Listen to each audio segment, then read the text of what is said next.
الرحمن علم القرآن. Ustadz, apa program infak sosial dari Ustadz yang berikutnya? Kemarin sudah saya jelaskan masalah laptop, dan sekarang untuk kegiatan dakwah sementara saya dan Akhdiarto sudah terpenuhi, alhamdulillah, dan jazakumullah khair. Sekarang programnya laptop kita siapin untuk dai-dai. Jadi kalau ada jemaah yang mau nyumbang, silahkan, nanti kita akan bagi-bagikan kepada dai-dai kita supaya mereka bisa lebih sistematis menyusun bukunya, karya-karyanya gitu kan. Jadi kita coba carikan yang spek-spek yang bagus juga, ya, yang insya Allah layak lah untuk Ustadz. Karena selama ini Ustadz ini selalu dianggap remeh gitu ya. Saya terus terang sulit untuk menerima itu. Padahal dai-dai ini adalah pewaris para nabi. Harus difahamin masalah itu. Saya subhanallah, awal saya balik dari Madinah sekitar tahun 98, tahun 99, tahun 2000 saya pernah ke Jakarta. Tahun 2000, 2001 kalau waktu itu saya ke Jakarta, masih tinggal di Makassar. Kemudian saya mendatangi, ada salah satu kenalan ayah saya, masih ada hubungan kerabat tapi jauh. Beliau memang direktur satu perusahaan besar gitu di Jakarta, saya nggak usah sebutin. Kemudian waktu itu pertama kali HP ada, HP-nya masih HP yang besar-besar, mahal-mahal HP-nya gitu kan. Ada juga jenis HP yang keluar yang murah. Kemudian saya datang, saya kebetulan waktu itu memang rencana mau beli HP ke Jakarta gitu kan. Kemudian saya mampir ke kantornya, lalu dia tanya, "Khalid, Anda pakai HP?" Saya bilang, "Saya rencana memang baru mau beli, alhamdulillah ada uangnya gitu." Terus dia bilang, "Biar saya yang beliin udah." "Oh, silahkan, kalau mau dibeliin silahkan, mau cari pahala fadhal gitu kan." Dia nggak ada masalah. Terus dia telepon sekretarnya, dia bilang, "Tolong beliin satu HP ya, ini buat ada ustadz dari Makassar." Baiklah, kata sekretaris saya, baiklah. Terus kayaknya ditanya sama dia, HP seperti apa yang mau dibeliin, jenis apa, yang mana gitu. Terus bahasanya dia nggak enak waktu itu. Dia sempat bilang, "Ya HP-nya ustadz lah, yang bagaimana gitu. Maksudnya yang HP biasa saja gitu." Wah, ini nggak enak nih. Mentang-mentang ustadz nggak apa-apa, asal jadi saja. Ini pewaris para nabi diginiin gimana? Tersinggung saya nih. Padahal satu alim, satu dai itu bisa menyabarkan 1000 orang miskin. Satu dai itu bisa memotivasi 1 juta mujahid berperang. Itu luar biasa seorang alim itu bobotnya. Sampai kata Nabi SAW, Allah kalau mau angkat ilmu agama ini, Allah nggak angkat begitu saja, tapi Allah matikan para ulama. Begitu mati hilang sama ilmunya, habis. Manusia jadi sesat kalau mereka nggak ada. Dari mana mau tahu ini? Kedudukannya luar biasa.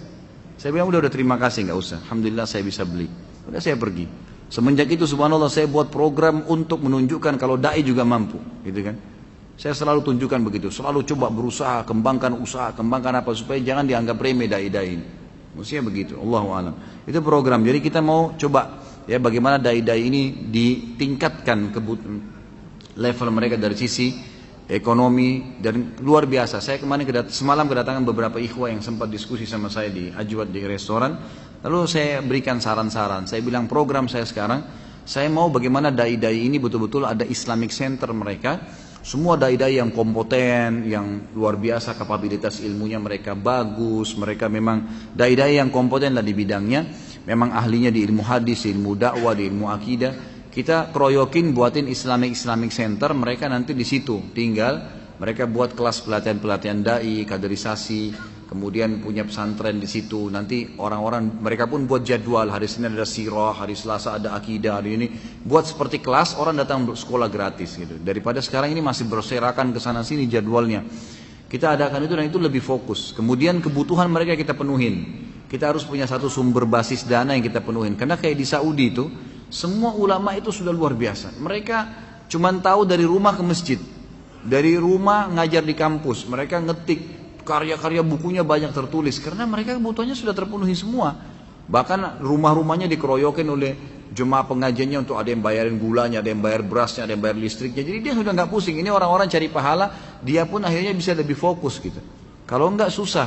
Kadang-kadang subhanallah kesian ada dai-dai yang saya tahu, mereka dari ceramah habis itu keluar, ada yang sampai ngojek gitu, ngantar orang. Ustadz dai yang mestinya dihormati di masyarakat malah susah. Ada yang kesian sampai jualan apa, jus, jual sesuatu yang menurut saya nggak perlu. Ilmunya lebih baik, lebih mahal daripada itu ya. Nah ini hal-hal mendasar ini yang saya inginkan. Jadi Mungkin kita buat program-program untuk dai, makanya ada pengadaan motor. Kedepannya insya Allah saya akan adakan pengadaan mobil buat dai-dai. Kemudian juga ada pengadaan tempat tinggal. Saya bahkan punya ide kemarin untuk mengadakan properti satu komplek perumahan khusus untuk ustadz-ustadz. Jadi kalau dibutuhkan nanti mau cari ustadz siapa sudah di komplek itu gitu kan. Bahkan ustadznya bisa jadwalnya ganti-gantian di masjid itu ngajar, orang sudah bisa datang. Maka bisa lebih terkumpul lah di satu tempat ya. Bukan seperti itu. Kalau yang terdekat juga ada kurban ya. Kurban ini dengan kambing ada, dengan sapi ada. Kambing itu dengan 2 juta rupiah dan sapi itu dengan 10 juta rupiah. Ini yang terakhir.